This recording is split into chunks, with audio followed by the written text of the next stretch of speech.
Hello, everyone. Welcome to the Green 19 podcast. It's been a little while, but we have the band back together. We have Tom Silverstein, Ryan Wood.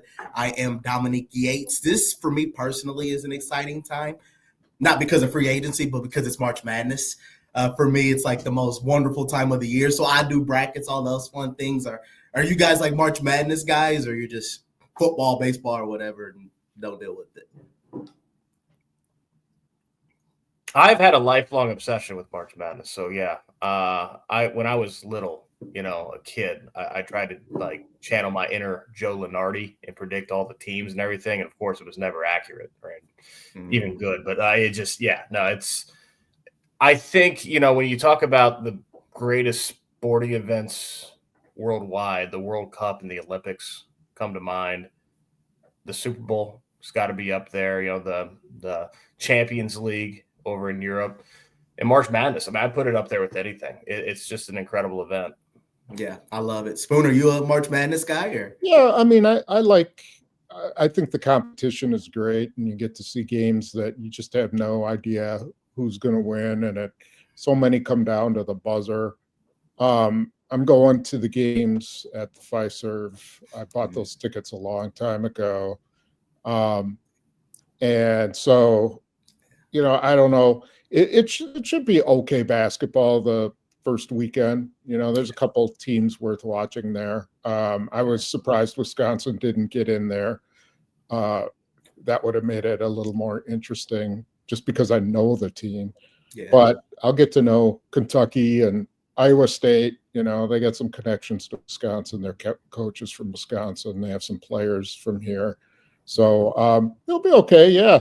Yep, and I'll definitely watch games. Yes. Wasn't it odd that Wisconsin was a 3 seed? There's 2 3 seeds playing in Milwaukee, and one of them's not Wisconsin. I thought that was very odd. Very strange. Yeah, apparently Kentucky edged them out by 1 something. I don't know what it was. Something I don't really understand how they do all that stuff, but it's sort of like tiebreakers, and wild card tiebreakers. I don't really understand the whole thing, but it was really weird. I thought for sure they were going to be there, and instead they're going to Denver. That's true. I should put a shameless plug real quick. Spoon, I'll also be there this weekend, getting pulled in to cover my first March Madness games, which is kind of crazy. I've actually one season back in 2012.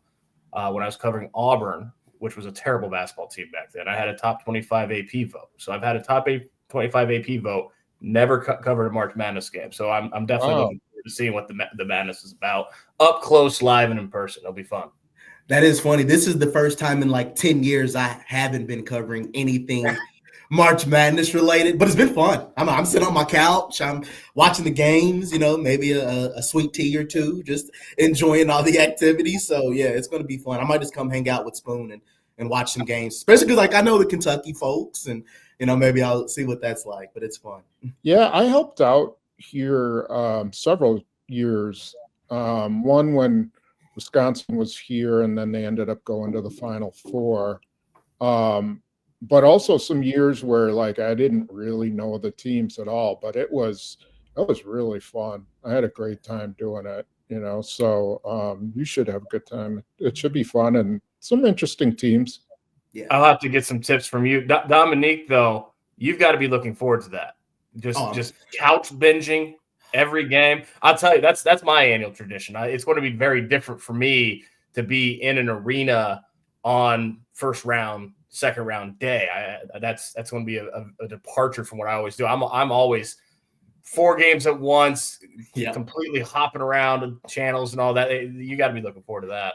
Yes, I'm definitely a YouTube TV multi-view guy. 4 games going at once. Maybe have one on the laptop. Like I am locked in. So it was weird, especially when the conference tournaments rolled around and I see where the teams are at, and especially like Louisville and Kentucky, teams I used to cover. And I'm just like, oh yeah, I'm not there. I'm just watching. So it's been nice. No stress, nothing like that. So I've just been, focused, locked in on free agency for the Packers, which we can jump into because as you know, it's been relatively quiet. but they signed 2 guys. They re-signed 3. There's 7 guys that have lost. They said that went on to different teams, and I guess we can kind of take that time to kind of just jump into some of that and just kind of touch base, because it seems like free agency, like I said, has been relatively quiet. It seems like, as Spoon kind of alluded to in one of his columns, most of that heavy lifting might be done in the NFL draft coming up in April. So I just want to kind of bounce off that, and I'll go ahead and let Spoon start it off. Just as you look at the 2 guys signed, who they re-signed, who they lost, what have been just your general overviews of what free agency has looked like this year in Green Bay?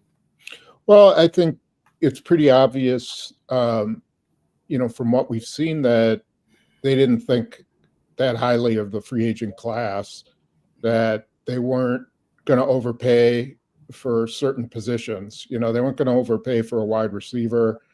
They didn't think there was anybody out there really that much who could help them as a pass rusher. And they sort of took a different route in improvement, offensively. They didn't really address a big need, but they are, they are definitely trying to build up their run game. And that's going to be a big focus for them, I think. And, it's interesting because they signed Aaron Banks, left guard. They're going to move Elton Jenkins to center. And it gives them a pretty powerful run blocking offensive line at this point. I mean, on paper it does anyway. It gives them a chance to be better in the run game. And of course that relates to Josh Jacobs, but kind of an unwritten part of this is that this is probably the best running back draft there's been in I don't know how many years, a decade maybe. And you think they're packed with running backs, but I could see them taking another one, and this could be kind of a big shift in what they do offensively this season. So I think from that standpoint, that's how they addressed it. And then they, cornerback is one of the most critical positions of any on the field, and they need depth in the worst way. I mean, I don't know where Hobbs is going to play or whether he'll start or what, but you got to keep building depth at that position. As they say, you can never have too many corners. Ryan, for you, just, what were your general thoughts as you have watched the things have started to unfold throughout these, I guess, first week or so of free agency? I think first the disclaimer, saying whether a free agent signee is a good signee right after free agency is the same as saying whether a draft pick is going to be a good draft pick right after free agency. We haven't seen these guys in the system. We haven't seen them in practice. We've not seen them on the field once. At that kind of base level, I think a professional GM, a Brian Gutekunst, who's got a good track record, deserves the benefit of any doubt that might come. So when it comes to Nate Hobbs and Aaron Banks, let's see how they come in. I mean, they clearly addressed 2 positions where they felt needed upgrades, especially when it comes to depth. The Aaron Banks signing certainly it has a chance to upgrade the offensive line as a whole. Josh Jacobs is the heart and soul of your offense. He's the engine. Making him better is not a bad thing. On the flip side, you know that Brian Gutekunst loves versatility, and so you've got a guy in Nate Hobbs who they view having the length, the size, the ability to play on the perimeter, and also with the pedigree, the past of playing in the slot. They've got Carrington Valentine on the perimeter. Might be some competition there. They've got Javon Bullard in the slot. He's a nickel corner going into next season. Can play some safety too, versatility, but that's where he's probably going to get most of the snaps. So you bring in a Nate Hobbs, you say, okay, you can play both. Let's see where you're best. Let's see where this battery of 5 DBs and nickel best fits with you in that system. So we'll have to see all that play out. But I think you can separate, okay, these are 2 sensical signings that they made with what I thought was paramount coming into this spring with a team that is young, very talented, very good, but not quite there yet in a conference with the NFC where there is no dominant quarterback. So what really happens is the teams that are built the best around the quarterback are going to be the teams that are going to be on the front line of competing for an NFC title, going to the Super Bowl. There's an arms race in this conference, and it was paramount, I thought, this spring to make a splash. It doesn't always work out that way, right? If there's not a splash at a position of need, then you're not going to spend big bucks. But if the impact value, the talent, lines up with a position of need, that is when you, as Brian Gutekunst said in his exit interview right after the season, show urgency and go for it. For the life of me, and Spoon, I have a feeling that there might be some disagreements, and by all means push back. For the life of me, I don't understand why they weren't more interested, involved in DK Metcalf. That to me seemed like a perfect mirroring of value, talent, and need, because I watched the entire 2024 season. Wide receiver is a massive need. Yeah, you might fancy yourself a power run team now, but how well has that worked out for the Baltimore Ravens and Lamar Jackson going through that route in the postseason? I understand the Philadelphia Eagles just did it with Saquon Barkley, but if you look at the history of Super Bowl winners, throwing the football is still paramount. You have Jordan Love. You need to make him better too. You have a potential top 10 to 15 receiver in DK Metcalf, $30 million a year, which is what he got with the Pittsburgh Steelers. That's not an overpay. That's market price. The cap goes up straight north every year. In a couple years, $30 million is going to potentially be under market. That's the market now for a guy that might be able, with the right quarterback, get you 1,200 yards, 8 to 10 touchdowns, clearly be your number one receiver. I was surprised that there wasn't more urgency shown there, but that doesn't take anything away from an Aaron Banks or a Nate Hobbs. Those are two sensible signings. To bounce off that, Spoon, were there any surprises at all that the Packers didn't go after a DK Metcalf or a Cooper Kupp or a guy like that? Or do you think it almost made sense that maybe they're trying to get like a guy like Matthew Golden from Texas in the draft, or an Isaiah Bond, like a young, talented wide receiver? Yeah, I don't have the same feeling about DK Metcalf. Like I've never been a big fan of him.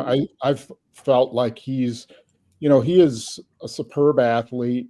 In the right situation, he can be he can put up some big numbers, but I kind of, when people try to compare him to like AJ Brown, I think it's not even close. I think AJ Brown is so much better a route runner, so much better of a football player than DK Metcalf. And I totally, I would not have done that. I would not have paid that money for DK Metcalf, nor given up the draft pick for him. I just am not a huge fan of his. I've seen, he can be handled. Sometimes he can't if you don't cover him the right guy. You don't have the right guy.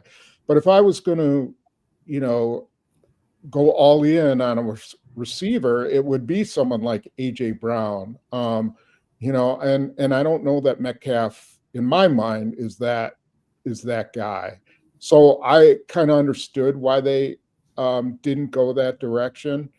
I still thought they could have taken a shot on Devontae Adams, but I understand why they didn't. They don't invest in older guys. They just don't. That's not what they do. So even though I think he's going to do really well in the Rams offense. I think Sean McVay will find a way to use him. Now he already has a guy who will get the majority of the catches, Nakua, but he's going to be a great complimentary guy. Everybody else, Cooper Kupp is close to washed up. I don't know what that deal was. I don't think it was as good as it looked.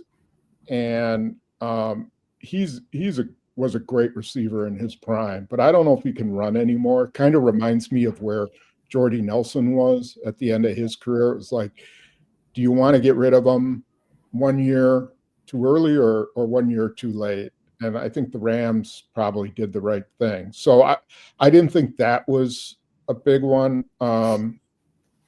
There's probably still some guys out there that might be able to help them in a little bit of a pinch, and there might be some guys after the draft who become available.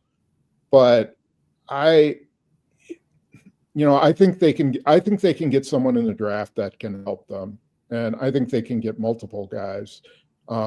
It's not going to be the same as having a veteran guy, that's for sure.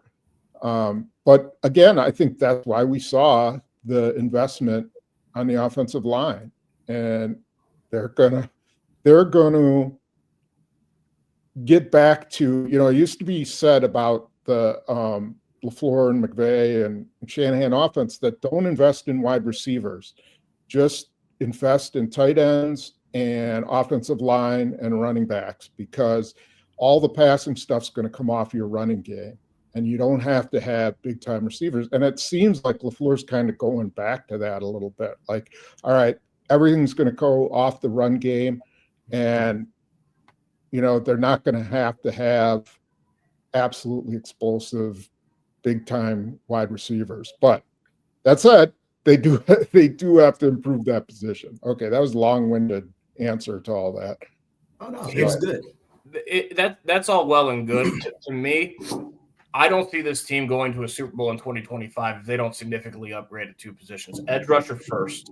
That's absolutely one. That may be 1A and 1B. Like that might be the top two. They significantly have to upgrade their pass rush, specifically on the edge and on the interior too. Like that's talked about less, but the interior can get better as well, especially with Kenny Clark not having a lot of mileage now, not having the season of 2024 that really inspires much confidence in his trajectory as he goes toward 30 with that mileage, but specifically edge rush. Edge rush has to significantly get upgraded going into the spring, and receiver, because receiver not only was not near good enough in 2024, it's a mess in 2025. Christian Watson, probably you expect almost nothing out of him the first half of the season, as Brian Gutekunst told you guys down in the combine. It's going to take some time for him to get on the field. Romeo Doubs, Brian Gutekunst said that he's not concerned about his concussion history, but I don't know how that's almost kind of like an oxymoron, like jumbo shrimp. Like if there's a concussion history, there's a concern about it. That's how the nature of concussions work. Yeah. I don't know how you can't be concerned about the concussion history with Romeo Doubs. Dontavian Wicks, hey, if you're looking for internal improvement, that's a great candidate, right?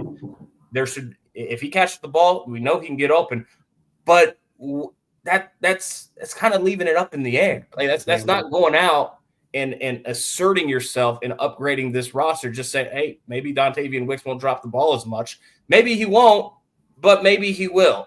Jaden Reed, he's the one guy in the slot. That's a bona fide that he's shown star potential from time to time, but he also had inconsistencies last year, ended the season with the injury. He's an undersized guy. That's going to be more and more of a problem later into his career.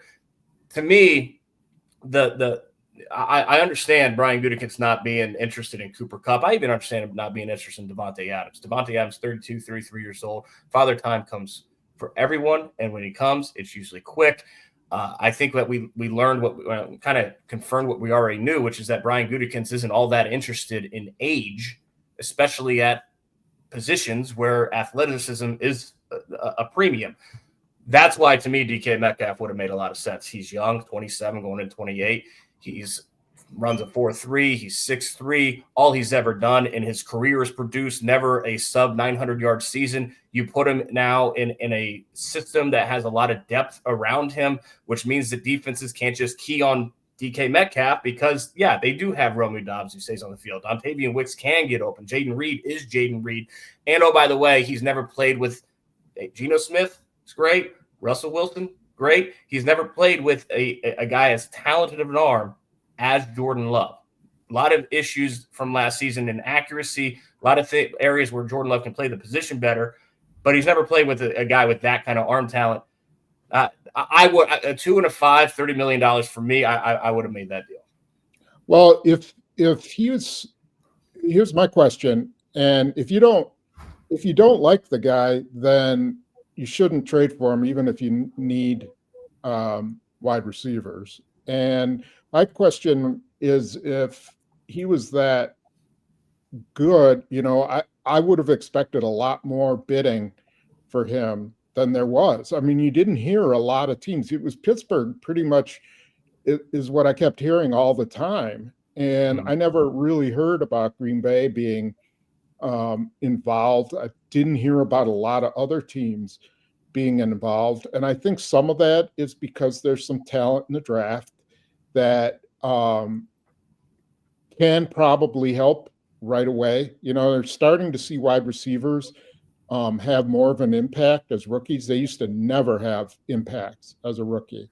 And you're starting to see it. You have to get the right guy. It's not a guarantee. But if you can, it's a cheaper way to do it. I'm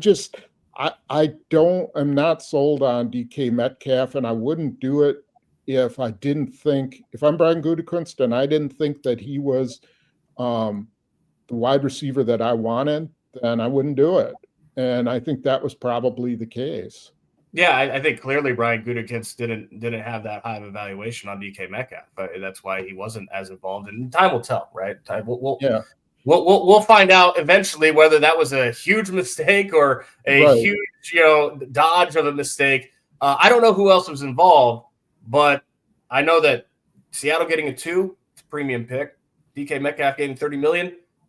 That's market price. That's a huge investment. Yeah, the Steelers thought enough of him to do that. And that's a well-run organization. So, and that's also an organization that needed receiver help. So, look, it's a great conversation, and it's nuanced. I mean, I understand.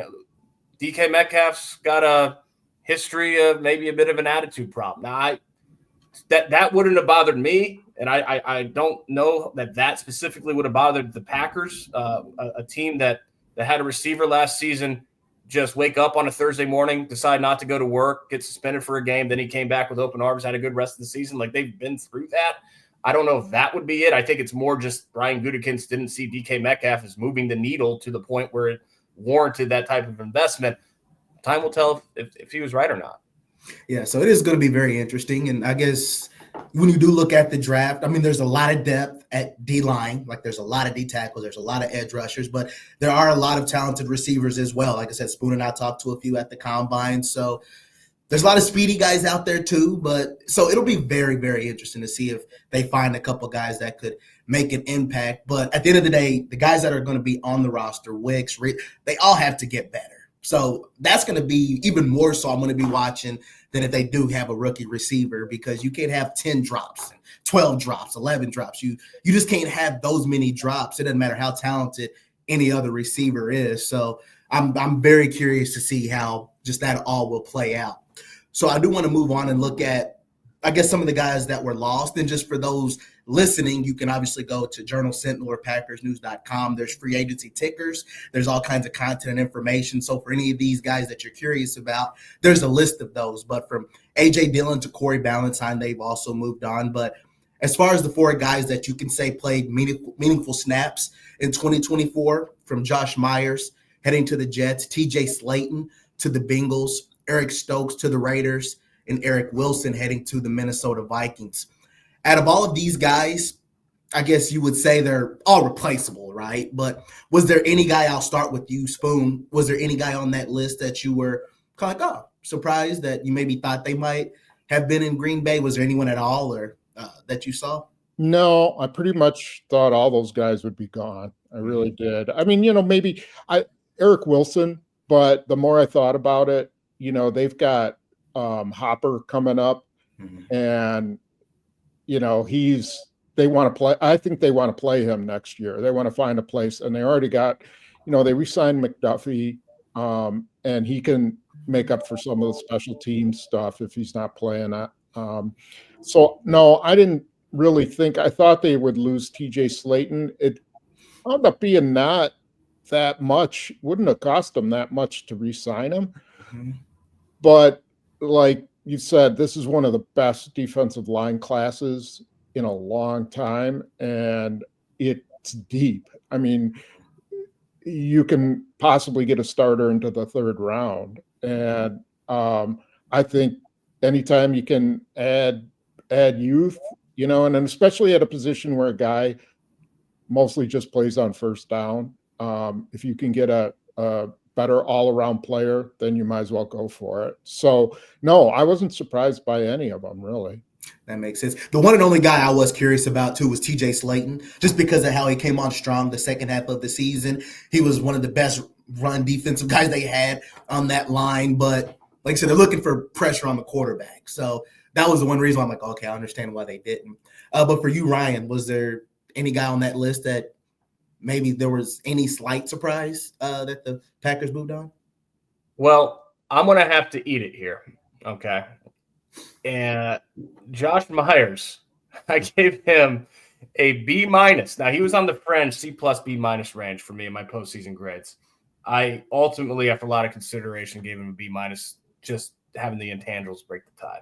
I thought when you looked at his season last year, he gave up a lot of bad runs too. It was a mixed bag, but it was his best season from what I've evaluated, and I've evaluated every single one of them on film, in terms of not getting blown off the snap near as much, being much better with his leverage, which is always going to be. It wasn't like it was good in 2024. That's always for a 6'5" center who isn't the strongest. That's always going to be a big challenge in his game, is getting under pads against defensive tackles. But when you look at what he got from the New York Jets, what was it, like 1 year, $3.5 million? I was way off. I could not have been more. 1 year, $3.5 million suggests a player who's not even average. That suggests a player who is needing to earn a spot in the league. I was shocked at how low his market was. So I eat that. My B- Josh Myers might have been the worst grade and I've been doing this several years, might have been the worst grade I've ever doled out. It was way too high. And mea culpa there. Not surprised that he wasn't back. In the end, it's clear that the Packers had no intention of bringing him back. They bring Aaron Banks, and it would have cost next to nothing to keep Josh Myers. They were ready to move on, understandably. What surprised me, and this is, being between free agency and the NFL draft, we are at the midway point. We don't know how the puzzle is going to be completed. To Spoon's point, the draft being very strong defensive line, that's going to have something to do with it. TJ Slayton wasn't one of their best run defenders. He was the best run defender that they had on the defensive line. It wasn't close. I think I saw somewhere that PFF had his run defense grade low. I don't understand how that could be if you watch the film, because what surprised me about TJ Slayton, the big question for him going into 2024 was whether or not he could transition to the 4-3. And he's a guy that he's not flashy. He doesn't rush the passer. So you got to really turn on the film, really get into the nitty gritty to see what he does, because he's not constantly harassing the quarterback. But you do that, and he was the same guy in the 4-3 as he was in the 3-4. His ability to control and to bully interior offensive linemen was just as good in the 4-3 as the 3-4.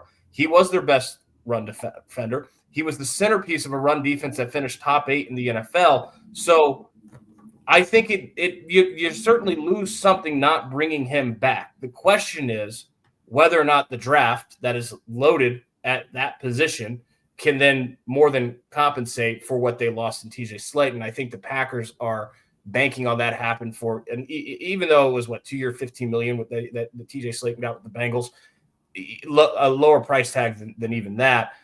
So we'll see how the puzzle's completed. But as it stands at the midway point, that is a significant departure. Not TJ Slayton losing that centerpiece of your run defense on the defensive line, not having him, even if he was just a part-time player, 450 snaps, played run downs, early downs. They're losing something there. Yeah. So I want to go back to the offensive line because I just wasn't really sure how they were going to attack it, because obviously Ryan too, we talked about this and he wrote there was a lot of continuity on that offensive line, but you can't guarantee they're going to play more than 1,000 snaps together like they did in 2024. But for you, Spoon, I can't remember, correct me if I'm wrong, I don't know if it was you or Pete when you talked about Elton Jenkins at center has more of a higher ceiling than Josh Myers. Was that you that said that, or just, what do you make of Jenkins? And it might have been Pete, but what do you make just at him at that center position? Because wasn't that when he was drafted, that was kind of the position they looked at for him? Well, Elton Jenkins is going to be good wherever he is. Mm-hmm. He's not the player he was when he first came out. I mean, he's had some wear and tear on his body, and he has to take care of his knee every week. He gets a day off. Mm-hmm. But he's, maybe doesn't bend the way he once did. He's still a really good player, and he's going to give them the ability to handle, when they have to face a Jalen Carter, he's going to give them some snaps where he can handle a guy one-on-one, where they don't have to double a guy every single time. He's going to be able to pass block a lot better. He'll be a way better pass blocker than Josh Myers was in the middle, and he'll give them some sort of a protection of guys coming up straight up the middle. So I think from that standpoint, yes, he'll be an upgrade. I think, Banks gives them just the size that they didn't really have and need, when they're playing teams like Philadelphia, and they need some guys who can move people up front. And, it really, Myers was more of a movement guy. Elton Jenkins can be both. Sean Ryan can move people, but, eventually, I'm not sure how this offensive line will shake out, like even a year from now, but they've set themselves up to have Banks, Elton Jenkins, and I'm sure Zach Tom will be there. They'll find a way to sign him. And then, the rest of the guys will just have to play themselves out, whether Jordan Morgan winds up at left tackle. I don't know. I could see eventually Zach Tom going to left tackle. I think that's a possibility down the line. Rasheed Walker's really inconsistent, and I could see them moving him. Maybe Morgan goes there. I'm not sure, but they've got some flexibility now, especially with Elton Jenkins, with what he can do at several different positions. So anyway, I think they've at least given themselves some options up front, and they've added size and a guy who can move a little bit too. And they've strengthened, their offensive line. Myers, I think the Packers did a really good job of selling Myers. They kept trying to tell everybody that he's having his best year, that he was much improved. And I think they were trying to build him up. Every once in a while you'd hear the real thing, which, like a Butkus say, well, he needs to improve his consistency, but he's having the best year he's ever had, and so I think they were playing a lot with his head and trying to get him, build him up, get his confidence up. But the truth is, he just was too inconsistent. It wasn't that he couldn't play. He had plenty of really nice plays on his tape, and then he'd have just a disaster play. And you can't have that in the middle. You got to be more consistent. And I think that's where, ultimately people saw Josh Myers, and it was easy to get lost in the whole thing. Guy's having his best year. Guy's really helping. Jordan Love loves him, and all this kind of stuff. And, ultimately you have to, the Packers ultimately were honest with themselves and moved on. So yeah, I think that's kind of where they're at. Yeah. And I think it is clear too, Josh Jacobs probably masked some of the holes that might have been in that offensive line because of the season he had. But because I remember I watched many games, I'm like, this guy's getting met at the line of scrimmage or beyond, but he turns it into a 3 or 4 yard gain. So now that they've kind of adjusted the O-line with the scheme that they want to run, they're already top 5, but we'll see if there's any more growth with that. As far as the guys, we can start to wrap it up here with some of the re-signings with Zane Anderson. Obviously, you're putting back that depth at safety. Isaiah McDuffie.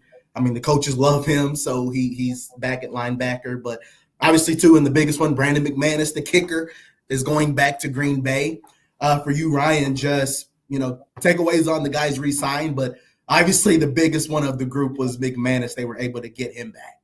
Yeah, and that's not even, it's not even worth the cheap joke of, it's just a kicker, because the Packers know it's pretty important even if it's just a kicker. Ryan Gutekunst did not want to go back to the dark ages post Mason Crosby, where he's trying to fill a position that is completely exposed, completely vulnerable if it's not the right guy, and has cost them games, cost them playoff games by messing around at that position. They had to re-sign Brandon McManus, who only missed 2 kicks last year, one in the playoffs, 38-yarder, which was kind of an anomaly because the only other one that he missed was a 46-yarder in the driving rainstorm against Detroit Week 9. So he was consistent. He made big kicks, 3 50-plus yarders inside Lambeau Field following Thanksgiving, including the 55-yarder against the Bears that should have been a game winner. Had 2 game winners in his first 2. I gave him an A- my postseason grades, and he earned it. He did basically everything that you could possibly want, short of being perfect from the kicking position, coming in midway through October after a year and a half of just utter misery at that position. And for everybody, it's nauseating to see how many you trot a guy out there, has no confidence in himself. You don't know if the ball is going to go through the uprights or not. And over again, on minus, inside 50-yard kicks, not splitting the uprights. They couldn't go back to that. So, yeah, it was an important signing for them. Yeah, that is one vet that you definitely needed on the roster. And it was funny because when I first got here, I was talking to all the rookies and I was asking them certain questions. Then after McManus's second game winner, I was asking him a question like, what were your feelings going into it? He's like, man, I've been doing this so long. I'm like, yeah, he's a vet, right? Like I had to kind of change that approach, but you needed a guy like that. And I think he helped Matt Orzech. He helped Daniel Whelan. Like he helped that special teams unit all around him, bringing just that leadership and just that comfortable, calming voice. So it was definitely big for that group. Tom, for you, just, thoughts on the guys that came back, McManus, et cetera, just, what were your takeaways? Yeah, I think McManus and the Packers were a good match for each other. They made him basically a top 10 paid kicker. And for his age, that says something. I think it was probably good for him. If he goes to a new place, he's got to go over all the stuff about his past all over again, and live through that and go through those questions. And I just think it was a really good match for both sides, and they come to understand each other. And so, good solid signing, and they got it done before he even hit free agency. So, that was good. McDuffie, I was a little bit surprised. I mean, it's not like they gave a ton of money to him or anything like that, but I did wonder whether, they were just ready for Hopper to maybe get some more time and get in there. Although he's a little bit different linebacker than McDuffie. And it never hurts to have a really good special teams guy, especially if you're going to lose one like Eric Wilson. Yeah.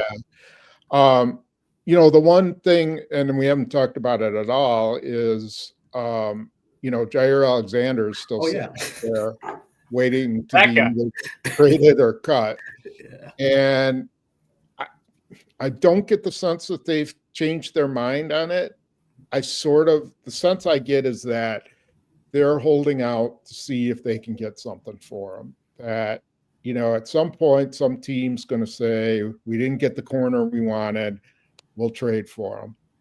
And I don't know if Brian Gutekunst is kidding himself or what, but he's playing the market. God, he could, it's strange, but he could wait until after the draft, even if some team doesn't get him. But it sets up a really bizarre situation, which is Jaire Alexander comes to work on, they start their offseason program on April 15th or something like that. And you're going to bring him in and have him start offseason workout, and he doesn't even know if he's going to be there. what do you tell him to stay away? You can't. He has the right to work if he's under contract.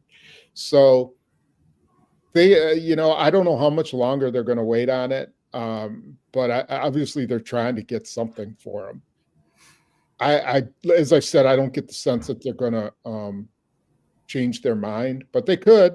Who knows? Maybe as time goes on, they decide we'll keep him, but they have to trade him. They got to find someone who's willing to take on his $18 million or whatever it is, $17 million salary.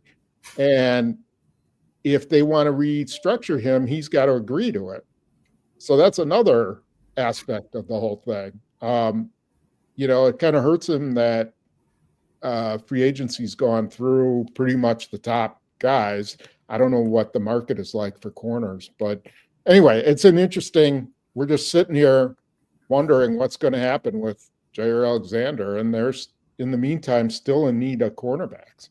Yeah. Ryan, I'll ask you just as far as with Jaire. I don't know. At this point, I guess if he did come back, I just feel like it would become very awkward for the rest of the group when you have Keyshawn Nixon saying, I'm going to be cornerback number one. Nate Hobbs is coming in, talking about, I'm ready to play. I'm ready to do this. Carrington Valentine is like, well, I'm getting better the more I play. I want to be on the field. They're going to add depth. I just feel like if he came back at this point, it might become awkward. Agree, disagree? What are your feelings?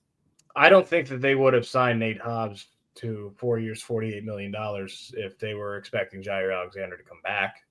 Now, like Spoon said, you never know. Maybe they changed their mind. If they do, they've got depth for when Jaire Alexander gets injured and is not on the field. So that's something they didn't have as much of the past couple of years. I think we'll find out by the start of the offseason program. I have a really hard time, as Spoon just laid out, I have a really hard time seeing them have him come to join the offseason program if they don't intend on him being part of the team. That is just not a good situation to be in. It would be very easy. And I don't see Jaire Alexander wanting to come for the offseason program if he knows that he's being shopped and that he's not in the future plans. It'd be very easy to say, we're working on something. This is, keep him informed, keep him in the loop. This is the situation. Or maybe they release him by then. But I don't see the future pieces working out so that Jaire Alexander's part of the secondary. As we wrap it up, guys, I'll start with you, Spoon, then Ryan. Any final words, final thoughts, anything you need to get off your chest with Packers related or not? Is there any closing words as we wrap up the show? I don't think the Packers are done in free agency. I still think there will be something that transpires. I don't know that it'll be a big signing. I don't envision them making a big trade or anything like that, but you never know. That I think most of that stuff happens right before the draft. You're going to trade a player. And so we'll see how that goes. But, they may sign some role player eventually, a special teams guy. There's still a few guys out there that aren't bad players. Whether they're willing to spend, I don't know. But I would guess that we might see one more guy signed before the draft. That makes sense. Ryan, anything? Yeah, like I said, if they had two mandates this spring to significantly upgrade the pass rush and receiver, and they haven't done either yet. And as it sets up now, it really looks like they are leaving an awful lot of that to happen in the draft, which, as this team knows, is a crapshoot. It's not like Brian Gutekunst is drafted poorly. He's gotten some guys, but it's not like Brian Gutekunst is drafted at a championship level either. He hasn't. So knowing it's a crapshoot, knowing it's hit and miss, and that's what the track record's been here, you're going now into the draft needing to significantly improve two of those major positions, edge rusher, also receiver, but let's not interior defensive line too, where the draft lines up well for them. That's an awful lot of work to get done in one draft. That's where my surprises come from. I thought they needed to use free agency better to make the draft, the workload, the heavy lifting in the draft lighter. I don't think they did that. So we'll see how the draft goes. You never know. Maybe they smash it out of the park, first through 7 rounds. They They were able to accomplish what they need to do with this roster, but I think that they left an awful lot, maybe even too much to do in one draft. Yeah, it'll be interesting because as of now, what do they have? 8 draft picks in a comp pick, or is 8 in a comp pick? Is that right? They have one. Nope, they have 8 total. 8 total plus that. Okay, so as of now, so we'll see what kind of happens and transpires, especially when the draft rolls around. But other than that, we'll wait and see what just comes of these Packers and who comes in. Guys, as always, good catching up with you, and enjoy March Madness. Get those brackets filled out, and we'll have some fun with that as well. So it's always a pleasure, my friends. All right. Thank you all. Thank you all for checking out the Green 19 podcast. For Tom Silverstein, Ryan Wood, I'm Dominique Yates.